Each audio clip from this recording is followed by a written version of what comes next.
Donald Trump prometió que durante su segundo mandato haría la deportación más grande de la historia de los Estados Unidos. And on day one, I will launch the largest deportation program in American history. Sin embargo, por mantener su narrativa ultranacionalista, pareció olvidarse no solo del costo social y económico de expulsar migrantes, sino también del aporte que esa población hizo y hace para hacer América grande otra vez. Hola, hoy vamos a hablar del plan de deportación masiva de Donald Trump en Estados Unidos, sus causas, características y consecuencias, para entender qué hay detrás de los que llama aliens ilegales. Yo soy Viole Weber y esto es una trampa. Los migrantes parecen ser los principales enemigos de Donald Trump, tanto los que entraron de manera irregular como quienes tienen los papeles en regla. But we're starting with the criminals, and we gotta do it.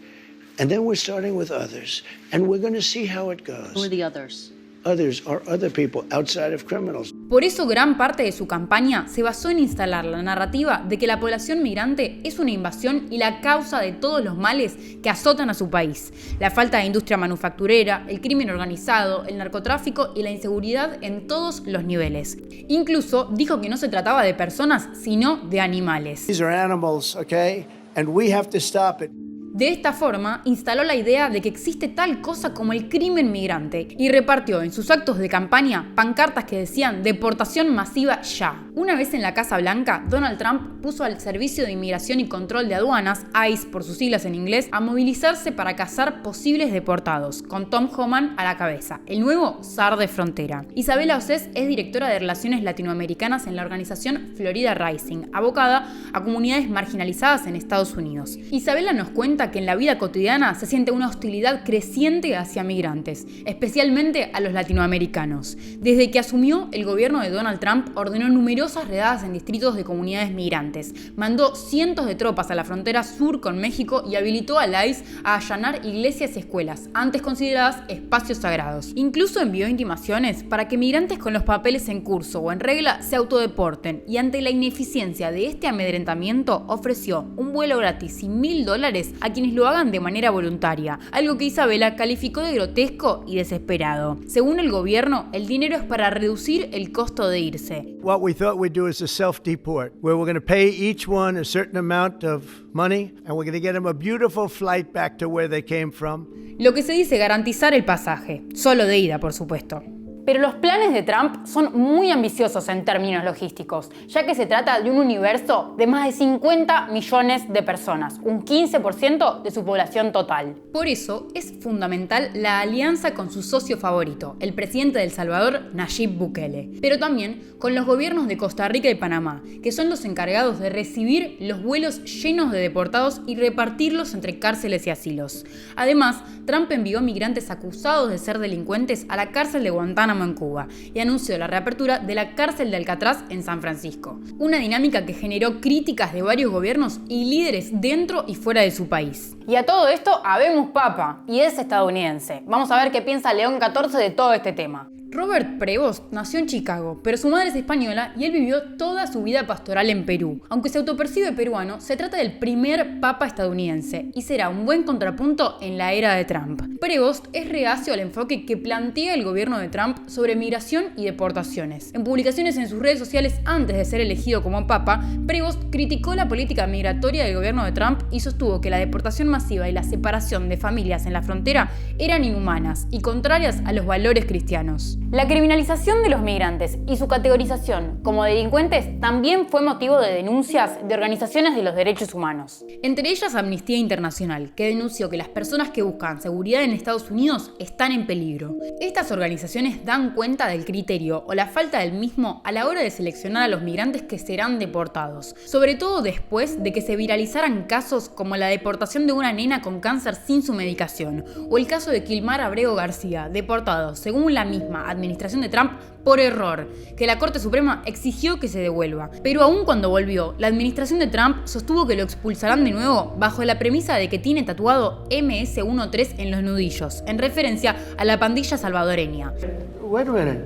He had MS-13 on his knuckles. Pero la foto que Trump y los suyos usaron de justificación parecía editada.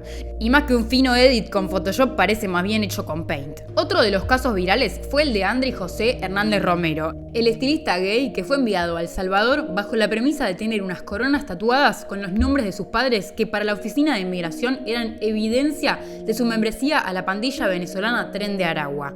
Pero especialistas como el criminólogo Andrés Santillano sostienen que las pandillas venezolanas no se identifican mediante tatuajes. Estos últimos dos casos son algunos de los hombres que fueron deportados directamente al CECOT, Centro de Confinamiento para el Terrorismo, una mega cárcel en El Salvador que supone condiciones inhumanas para los presos. El ministro de Justicia y Seguridad del gobierno de Bukele, Gustavo Villatoro, sostuvo que las personas que entran a CECOT solo saldrán de ahí en ataúd.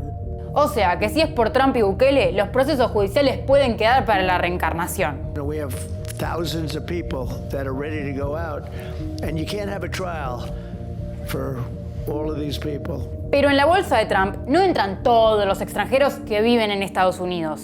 Basta con recordar que su aliado y funcionario Elon Musk es sudafricano o que su mismísima esposa Melania Trump llegó a los Estados Unidos desde Eslovenia.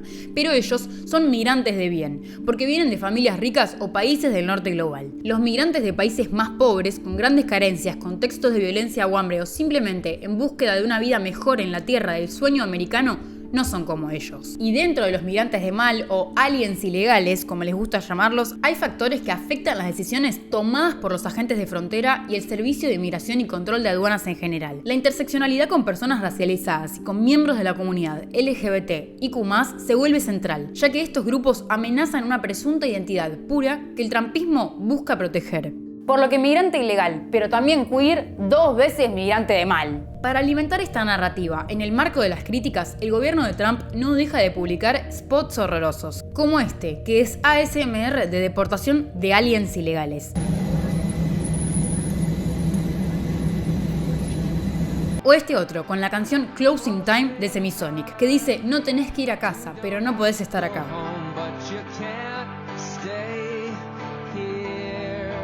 Algo que Semisonic sostuvo en entrevistas que refiere a la salida del vientre de la madre y no a la deportación masiva de migrantes. Por eso, la banda denunció al gobierno por utilizar su canción sin permiso. El gobierno la utilizó porque le sirvió para explicitar que los migrantes no necesariamente estaban yendo de vuelta a sus países de procedencia. De hecho, migrantes de Asia, África y Rusia fueron enviados a los países centroamericanos. Para justificarse ante las críticas y denuncias, Donald Trump sostiene que la deportación masiva tiene 2 objetivos concretos: reducir el crimen y generar más empleo para los estadounidenses. ¿Pero qué trabajos ocupan los migrantes? La mayoría están ocupados en la construcción como albañiles, carpinteros, techistas y pintores. En segundo lugar, en la agricultura, tareas de cuidado, cocina y limpieza. También trabajan como transportistas y carniceros. Teresa Romero es la presidenta del Sindicato de Trabajadores Agrícolas en Estados Unidos. En una entrevista para The Wall Street Journal sostuvo que los migrantes frecuentemente ocupan los trabajos más desafiantes y poco atractivos de la industria. Without this immigrant community, we would not have an agricultural industry. Todos puestos que no pareciera que los estadounidenses estarían dispuestos a cubrir, al menos no por el mismo salario que lo hacen los migrantes. A través de la historia, las diferentes administraciones en la Casa Blanca llevaron adelante políticas de restricción del ingreso de migrantes o de expulsión de quienes no estuvieran en regla. Sin embargo, la narrativa de deportación masiva como solución a todos los problemas estadounidenses tiene un nuevo signo, sobre todo porque los diferentes gobiernos eran conscientes del aporte de este sector de la sociedad y del costo más barato de su mano de obra, por los atajos económicos que supone la informalidad para los empleadores que abusan de los trabajadores extranjeros que no tienen los papeles en regla o no conocen sus derechos laborales. Por ende, la expulsión masiva de migrantes puede generar inflación en los bienes y servicios en los que trabajan los extranjeros, que son indispensables para la vida cotidiana: la construcción, el cuidado y los alimentos. ¿Y sabés qué otra cosa es indispensable? Una suscripción mensual a Mate, esencial para que sigamos existiendo. Suma tu aporte en nuestra web somosmate.ar para que podamos generar inflación, pero de la calidad y la cantidad de nuestros contenidos. Y no te olvides de dejar tu like. Sigamos.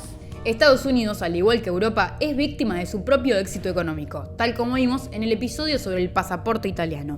Es de esperarse que en un mundo asimétrico con grandes brechas geopolíticas en la calidad de vida, la gente vaya hacia donde se concentra el capital. Sin embargo, la idea de que los migrantes son la causa del crimen y el desempleo implica barrer el problema debajo de la alfombra. Y de una forma racista y xenófoba, pero sobre todo profundamente ignorante del aporte que este sector de la población hace a la economía interna.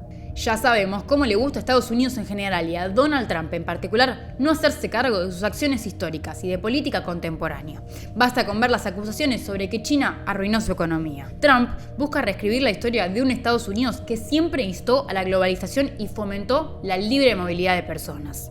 Ahora, el gobierno quiere instalar un nacionalismo supremacista blanco de puertas cerradas y rechazo a todo lo demás. Pero en una economía sostenida por el trabajo migrante parece ser demasiado tarde para eso. Y hasta acá Es una trampa. Gracias por mirar este video. Recordá que hay otros 6 capítulos de Es una trampa disponibles en nuestro canal. No te olvides de dejar tu like, suscribirte al canal y compartir nuestros contenidos con tus amigos. Si puedes aportar, contamos con tu suscripción mensual para que podamos mantener este medio independiente hecho con amor y dedicación.